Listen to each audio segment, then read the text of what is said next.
मैं कर्नाटक से आता हूं, जहां पर हमारी भाषा कन्नड़ होती है और मुझे यहां पर आपको संबोधित करने में थोड़ा अपने शब्दों में थोड़ा सा व्यत्यास भी हो सकता है, लेकिन उतना तो गड़बड़ी मैं नहीं करूंगा जितना हमारे नेता लोग दूसरे करते हैं। मैं पूरी कोशिश करूंगा कि अपनी बात को बताने का और भारत जोड़ो यात्रा जो राहुल गांधी जी ने इस देश में शुरू किया, कन्याकुमारी से लेकर कश्मीर तक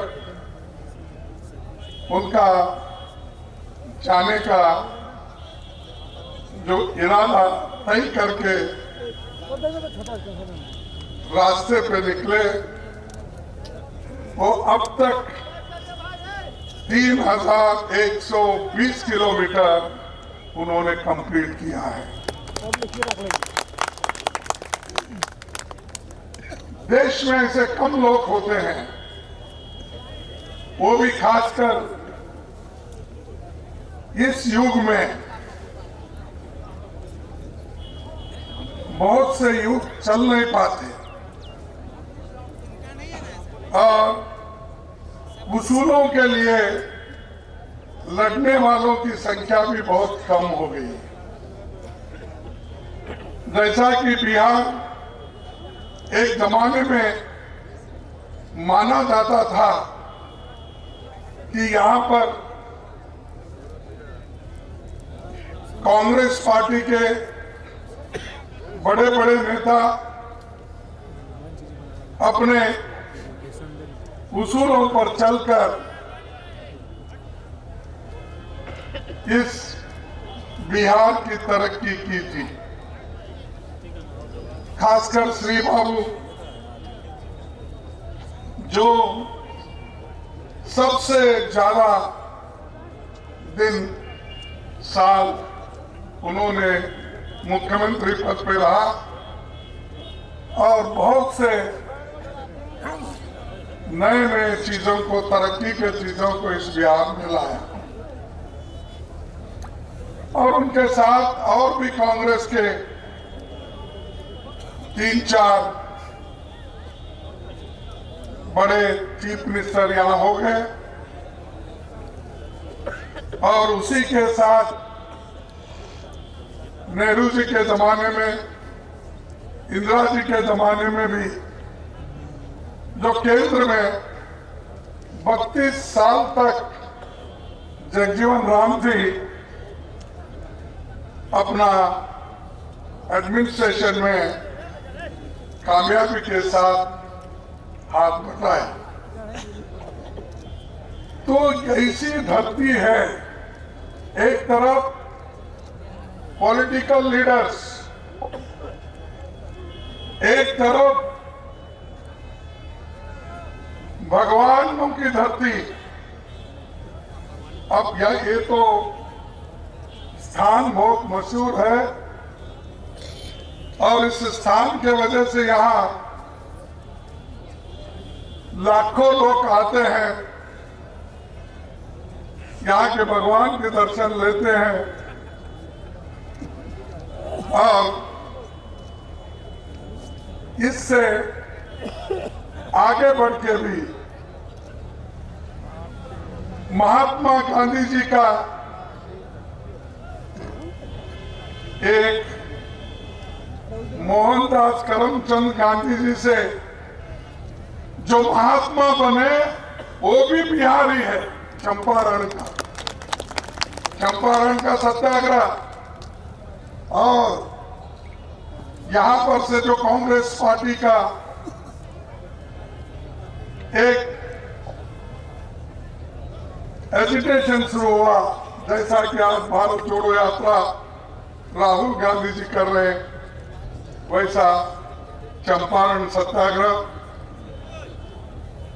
ये महात्मा गांधी जी की वजह से चला। और यही धरती है जहां पर महावीर पैदा हुए, यही धरती है जहां पर गौतम सिद्धार्थ को बुद्ध बनाया, ये भी बिहार का ही। तो बिहार ऐसा है कि दुनिया को रोशनी देने वाला जगह है, मार्गदर्शन करने वाला एक स्थान है। लेकिन यहाँ के लोग मजदूरी के लिए, पेट भरने के लिए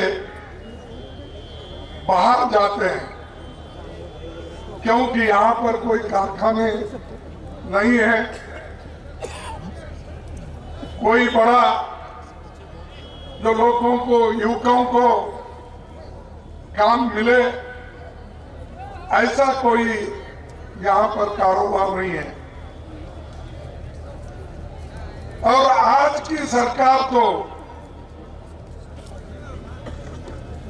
ये सिखाती है युवकों को, सबको नफरत का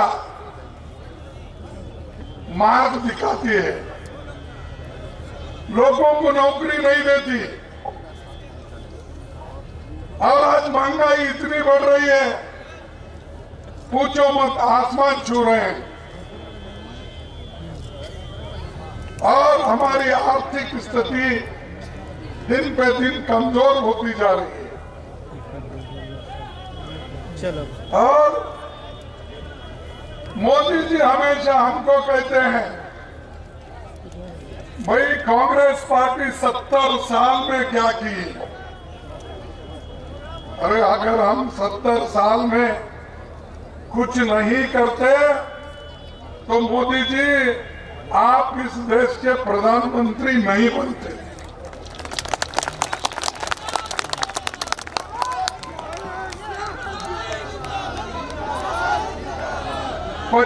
पचास 60 गाड़ियां लेके जो आज घूम रहे हो, ये कांग्रेस की देन है।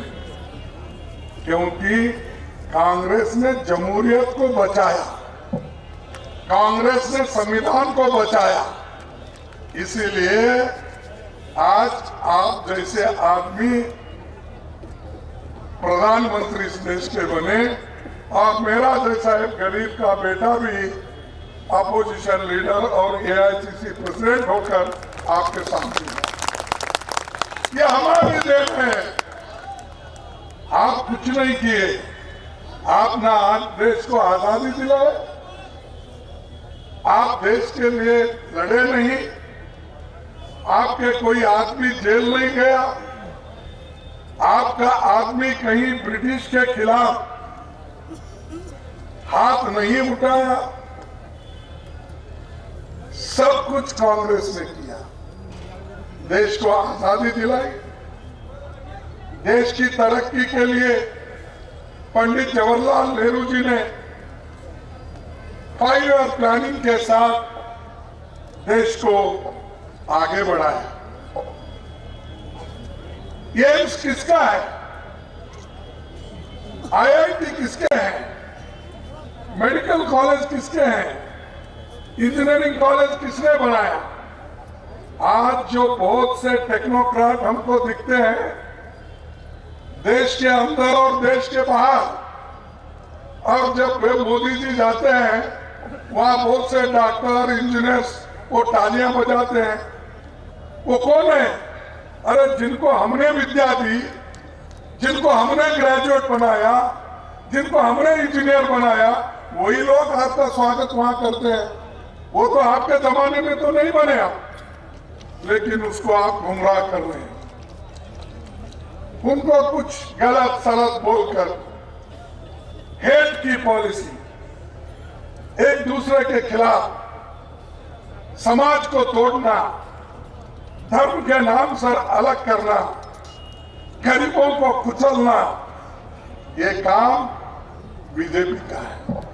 हमारा काम सबको जोड़ना है।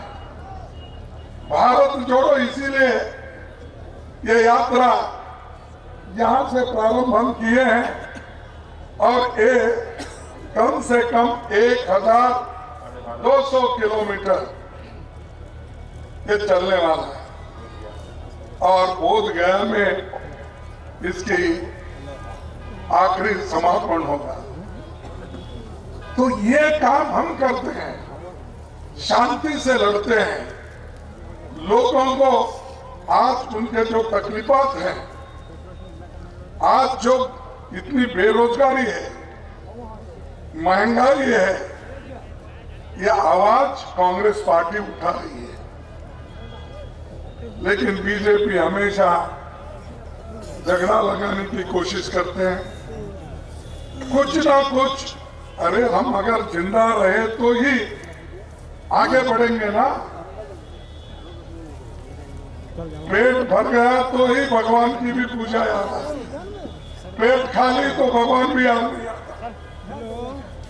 क्योंकि हमेशा आदमी जिंदा रहने के लिए खाना खाना जरूरी है ना, पानी पीना जरूरी है या नहीं है? तो जब खाना खाना जरूरी है, पानी पीना जरूरी है, जिंदा रहना जरूरी है, तो भाई हाथ को नौकरी तो दो जिंदा रहने के लिए।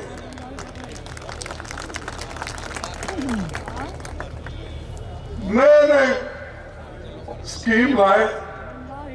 यहाँ के नौजवान में देखा, एक साल पहले बहुत बड़ा वो आंदोलन हुआ अग्निवीर का। देखो साहब, मैं आपसे कह रहा हूं, इस देश में 30 लाख सरकारी नौकरी खाली है। कितने? 30 लाख। वो रेलवे में 3,50,000, डिफेंस में, पैरामिलिट्री में, एजुकेशन में, और जो एडेड इंस्टीट्यूशंस हैं, जो सरकार पैसा देती है, वो सबको अगर आप कन्याकुमारी से दिल्ली तक या दिल्ली से कश्मीर तक गिनेंगे तो 30 लाख सरकारी नौकरी है। अरे परमानेंट नौकरियां दो। क्यों हमारे युवकों को आस दिला रहे हो? अग्निवीर लो, कितने साल के लिए? 4 साल के बाद क्या कर रहा हो? भुट्टे भुनना, पकोड़ा। तो अगर देश के लिए नौजवानों को ऐसी स्थिति करेंगे, ये 30 लाख क्यों नहीं भर रहे, मैं पूछ रहा हूं। अब मैं देखा, जब अपने इसमें टीवी पे हमारे प्रधानमंत्री जी ये अपॉइंटमेंट ऑर्डर 71,000 लोगों का जो अपॉइंटमेंट किए थे हर डिपार्टमेंट में, तो उसका सर्टिफिकेट बांट रहे थे। अरे भाई, अपॉइंटमेंट तो अंडर सेक्रेटरी करके भेजता है, सेक्शन ऑफिसर करके भेजता है, वो प्राइम मिनिस्टर देने की क्या आवश्यकता है? ऐसा तो हर साल लाखों वैकेंसीज आते हैं, लाखों वैकेंसीज भर्ती होते हैं, कोई प्राइम मिनिस्टर ऐसा नहीं किया। बेंगलुरु में आते हैं 71,000, दिल्ली में आते हैं 75,000, ये बांटते जा रहे सर्टिफिकेट। ये सर्टिफिकेट बांटने वालों को मैं याद दिलाना चाहता हूं। आप तो पहले कहते थे हर साल अगर आप मुझे चुन के लाएंगे तो मैं हर साल 2 करोड़ नौकरियां दूंगा। कितने? 2 करोड़। मिला क्या आपको? नहीं मिला। नहीं। मैं समझा बिहार लोग लड़ाकू है, यहाँ पर लड़के लिए होंगे समझा था। हम कर्नाटक में तो नहीं मिला हमको, आपको तो मिला समझा था। नहीं मिला। फिर उसके बाद बोले मुझे चुन के लाओ, मैं गरीब आदमी हूं और मुझे चुन के अगर लाएंगे तो विदेश में जो काला धन है वो लाकर 15-15 लाख आपके जोब में डालूंगा, हर घर को दूंगा। दिए फिर अब आप बोलिए क्या मोदी साहब झूठे हैं क्या हम झूठे हैं?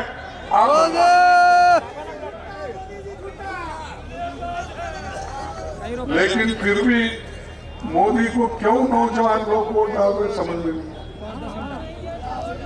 ये क्या हो रहा है इस देश में? हम तो देश के लिए लड़े, आजादी लाए, डेवलपमेंट किए, बहुत से कारखाने बनाए, सब कुछ किए, लेकिन चंद लोग वो मोदी मोदी बोलते हैं। अरे मोदी ने तो देश को बर्बाद किया, अब और एक सर्टिफिकेट लेके फिर रहे हो मोदी। परसों डिमोनेटाइजेशन हुआ ना, नोटबंदी, क्या बोलते नोटबंदी है ना, नोटबंदी।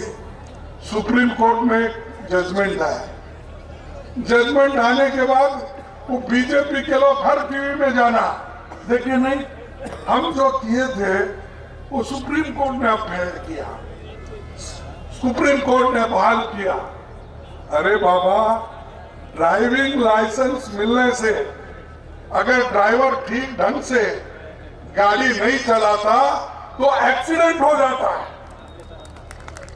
वैसा नोटबंदी करने का हक सरकार को है, लेकिन आपने जो गलत तरीके से किया उसके वजह से हमारे मां बहनों, छोटे मोटे व्यापारियों का, सबका नुकसान हुआ।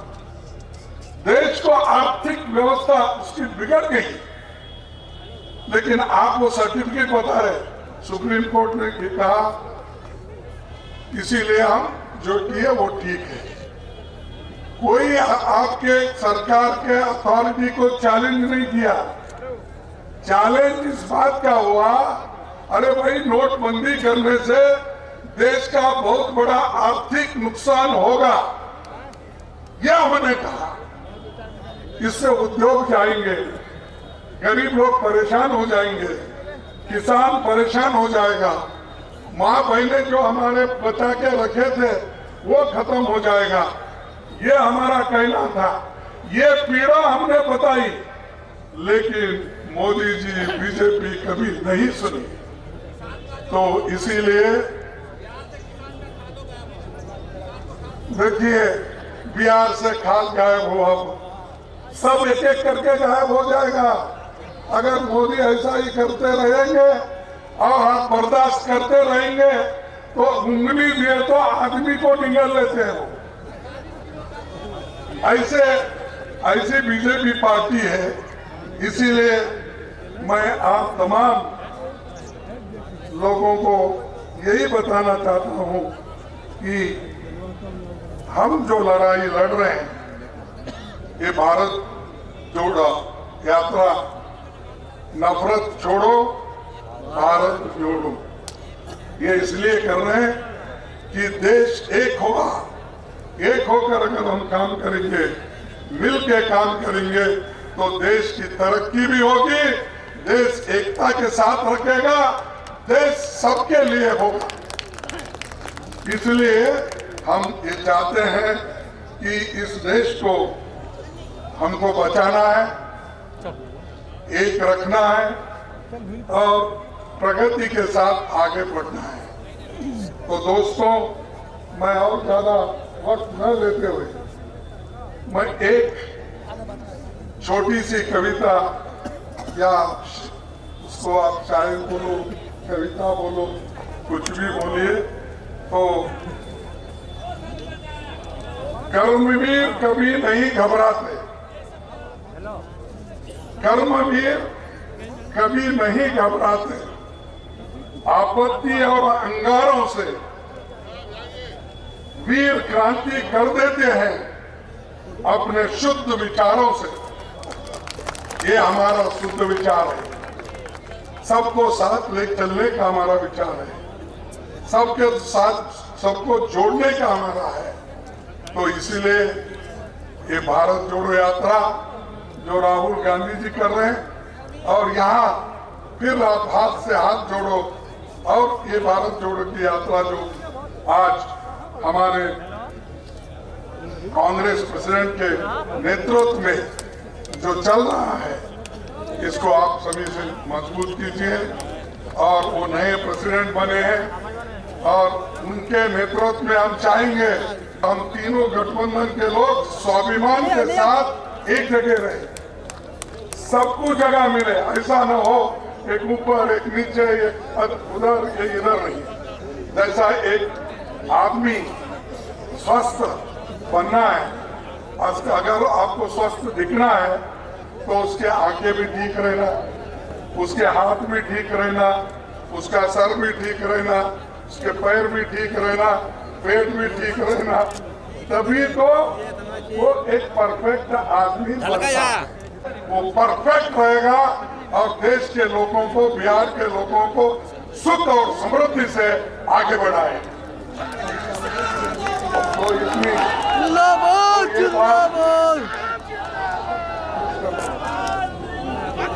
ये बात कहते हुए मैं आप सभी को धन्यवाद देता हूँ। जय कांग्रेस, जय हिंद।